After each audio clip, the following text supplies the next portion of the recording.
Knowledge is a flame, a fire stolen from the gods.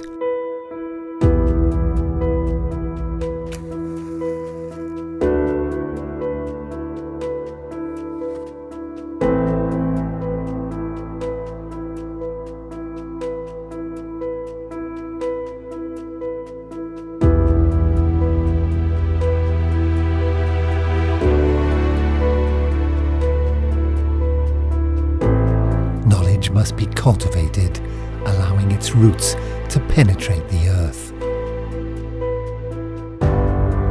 There are many paths towards knowledge.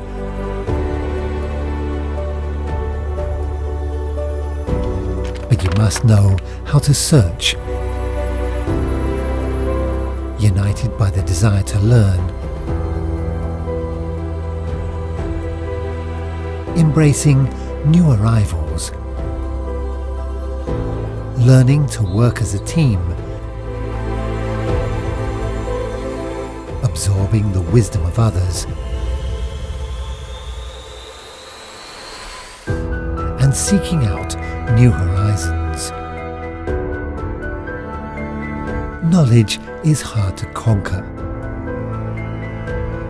but it's well worth the effort when we reap the rewards and share them with the community. We celebrate our achievements, we forge the deepest friendships, and experience moments that we'll never forget. Two historic cities in the garden of the Minho.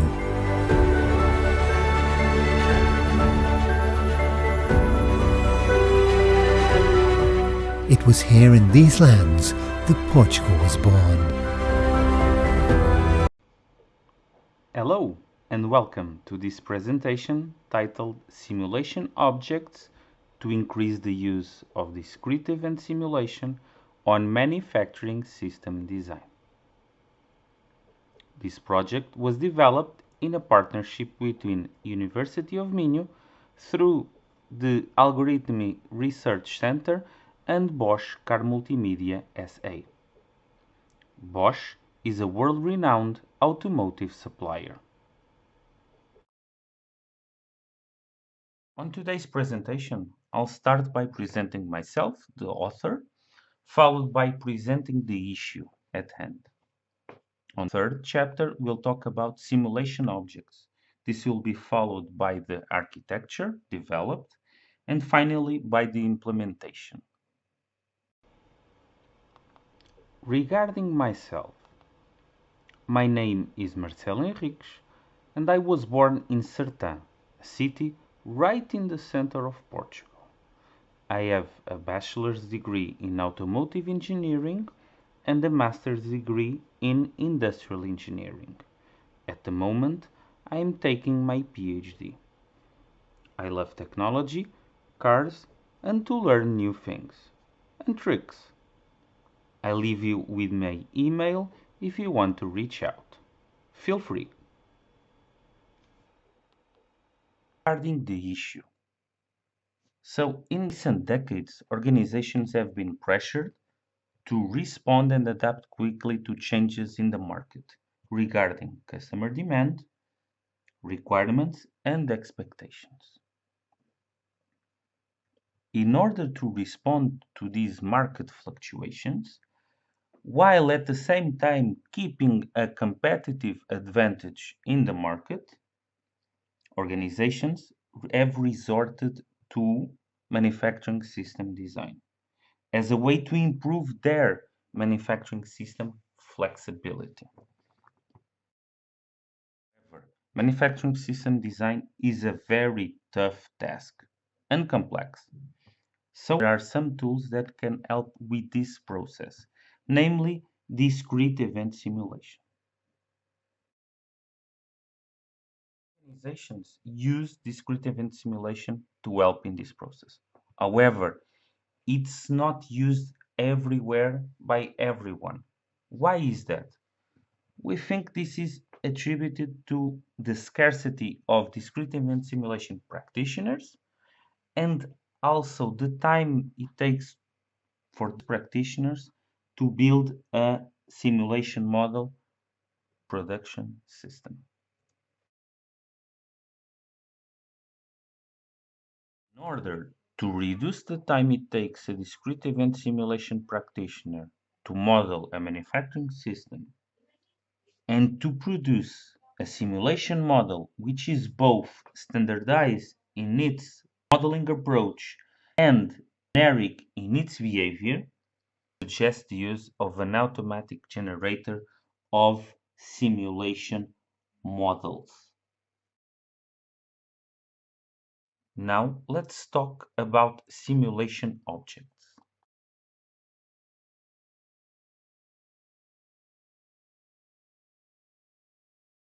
We developed a myWorker object. This object has some properties regarding its animation, which change dynamically without the user having to build that logic. Moreover, we also developed some processes to direct the object worker to face the workstation. Regarding the server object, we had some challenges here. We had to implement 5 different logics. So the default one from Minho, which has the processing tasks we all know. Moreover, we had to implement a periodic task, meaning a task that is executed from time to time, namely to refill a component every 20 cycles. A temporary batch task, for example, a pressure task of 20 products. A definitive batch task, for example, the final packing. And also a kit, meaning a task where a pair of products is processed and also transported as a kit. So, to comply with these requirements, we had to enhance the default object. Namely, on this logic, we can see additional add-on process triggers. Moreover, we had 2 steps assigned. The one on the left places the name of the task being performed, and the one on the right erases it when the task is completed. Regarding the facility component of the MyServer, we've added another node, an external node that we called work node. This node is where the worker object will be directed to assist in the processing. Moreover, we've added more batch logic to the server. Additionally, we added more properties in order to implement those multiple logics.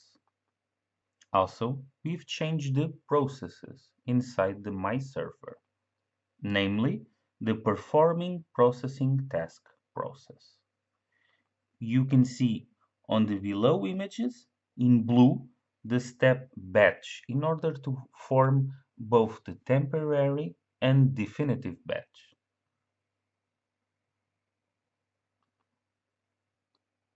Additionally, we also made a MySource.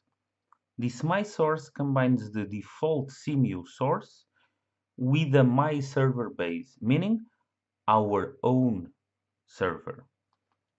This was coupled with a new set of properties, much like the ones we saw on the MyServer, but many more, and those can be linked to tables automatically. On the right, we can see the properties we've added that can be easily accessible from the facility.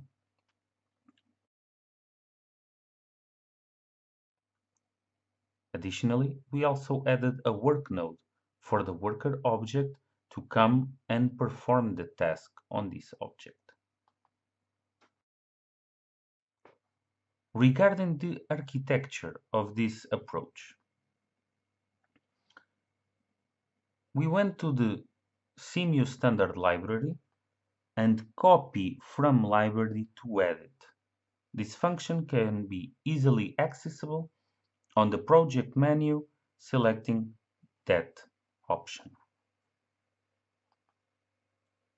Afterwards, we made those changes we mentioned, namely the change in logic, and added more properties to the object.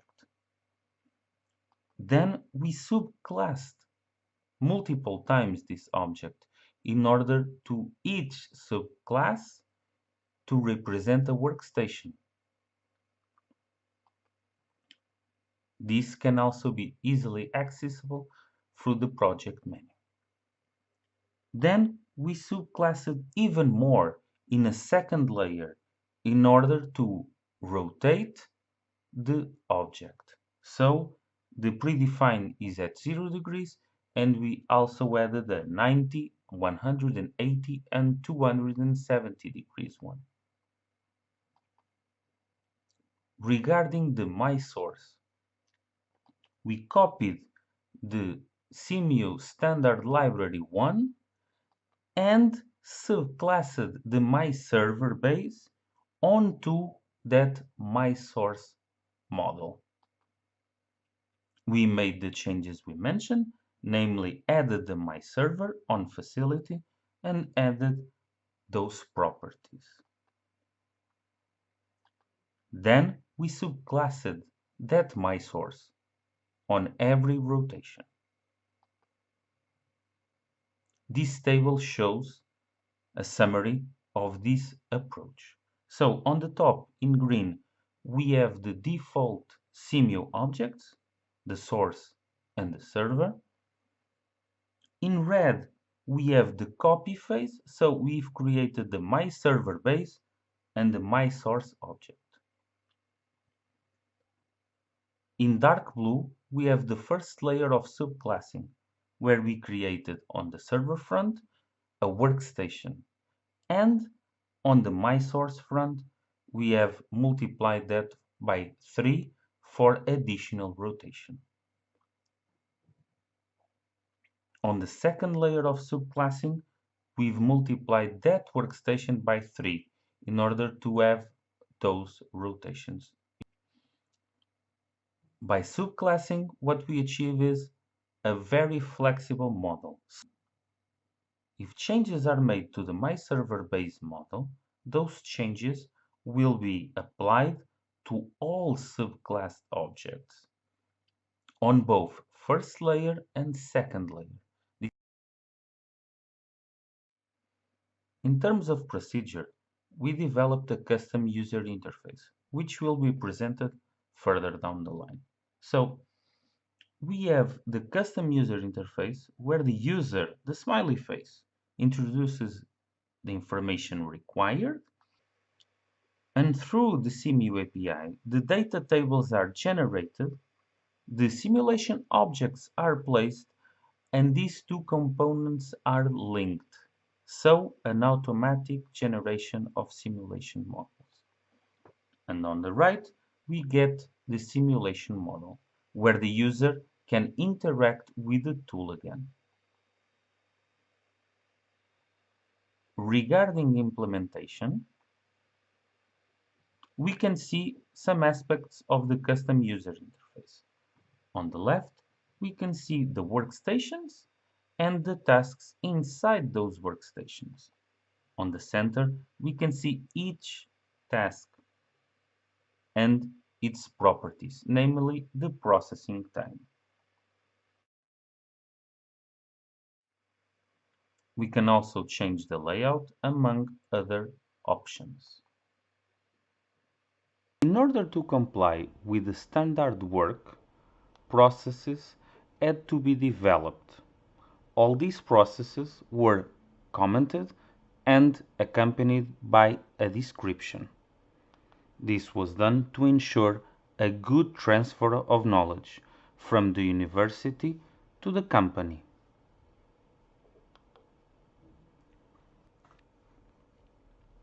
Regarding data table, these ones were generated through the Minho API.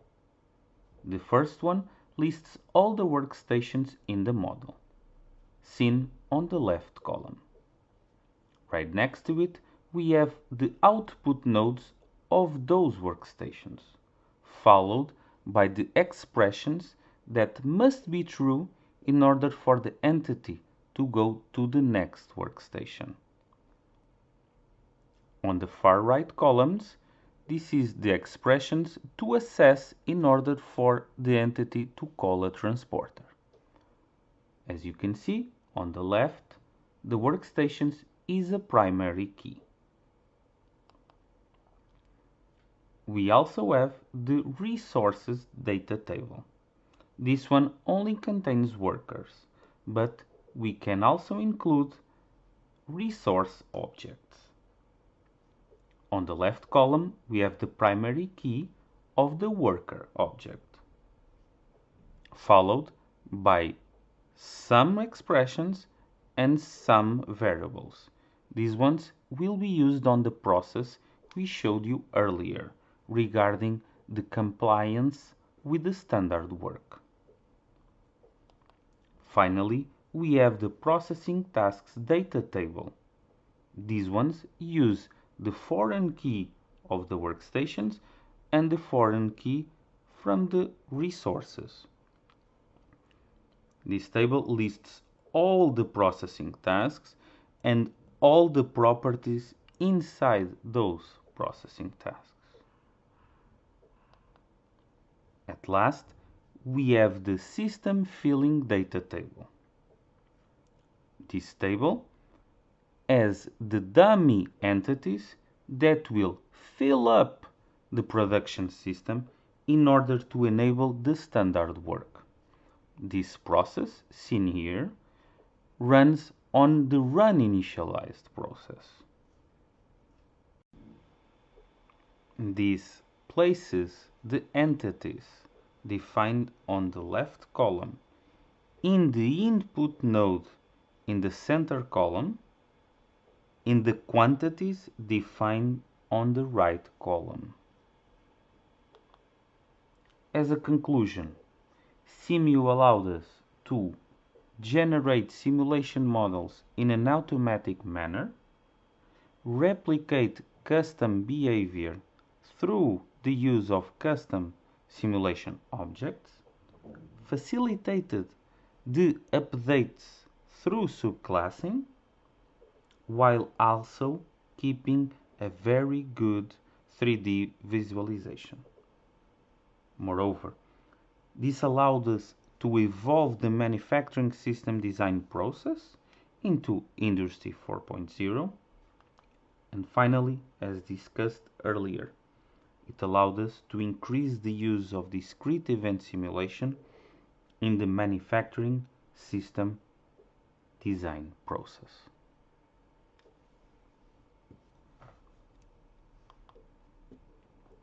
I would like to acknowledge and thank all the stakeholders in this project.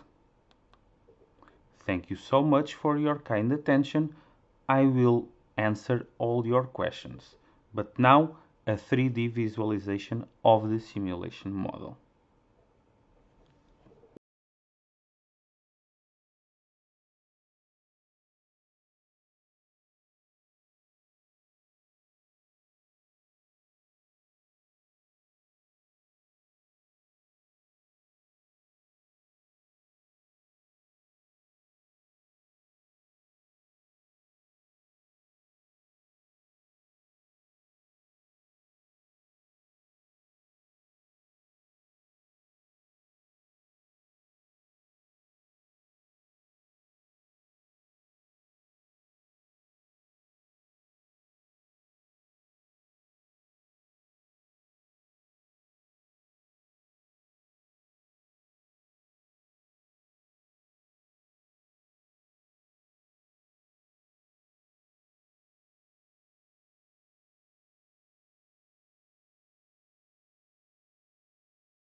I'm wonderful. Glad to hear it. Nice to see you. I've been practicing my Spanish a little bit, so I was trying to keep up with the labels and the animation at the end. I was having some fun with that. No, it's not Spanish. It is Portuguese. We live right next to Spain. It's Portugal. Okay, so You well, should visit. that shows how little I know about Portuguese because to me it looks like Spanish. So sorry about that, but I would Come love to on and visit. visit. I will receive you gladly. I was saying to my colleagues, it looks like I'm sure an incredible place to go to school. So very cool. Yeah. Great. Well, really amazing model and presentation. I have a couple questions for you from the audience. So Mhm. we'll start here. When did you realize that object customization was the best approach or the right approach for this project instead of using add-on process logic with the standard object? Oh, that's a great question. So we wanted to, as we mentioned in the presentation, the scarcity of discrete event simulation practitioners is a concern, and we wanted to improve the design process, um, while also not obligating all the industrial engineers to necessarily dominate simulation. So we wanted to create an automatic process as much as possible. To do so, we decided to use Simu API. In order to use the Simu API, we opted to use custom simulation objects because creating process through the Simu API is somewhat a challenge. So we opted to use custom simulation objects. Great. Yeah, you really have clearly mastered object customization. I mean, you really I took hope. that to a high level. Another question, how long have you been using Simio, and how did you learn to get comfortable with the complex process logic? Okay, so I started Simio in 2012. Oh, sorry, 2013. Whoa, was a long time ago. Um, on my dissertation about regarding elevator management systems, and Simio has a steep learning curve, so it was with time. I cannot say it was easy to start with. It was not, but it was very rewarding to learn Simio, and I also to learn how to model in Simio. And I also teach here at the University of Minho, and I notice students get very motivated as the time goes on and they learn how to master some of the aspects in Simio. It is a very rewarding software to work with. Well, thank you. Yeah, and we've recognized that learning curve, especially over the past few years. We've tried to enhance our customer outreach and the levels of support we can provide to help folks get a quick start and be successful with their first projects. So, but the time and experience pays off, is what I'm hearing. Yeah. I'm sure. And I subscribe to that. Very good. Okay, let's see. Next, is this model still in use today or still being developed further? Can you give us an update on the current state of this project? So I want to emphasize, maybe I was not clear enough on my presentation. So uh, we have a custom tool that uses the Simu API to create simulation models. So this model is in use today, but the objective is to have multiple models that replicate each production system. Why? Because the plant has multiple production systems inside of it. Each production system creates a different product of the company portfolio. Perfect. I think it ties in nicely to our theme today about templates, so that certainly makes sense. Uh, okay, well, I think Marcelo, that's about all the time we have for questions. So thank you so much for participating. Really Shoot me enjoyed the an email presentation. if you have any question. Feel free. Okay. So it was a pleasure to be here with you all. Thanks so much. See you next time. Be well. See you next. This concludes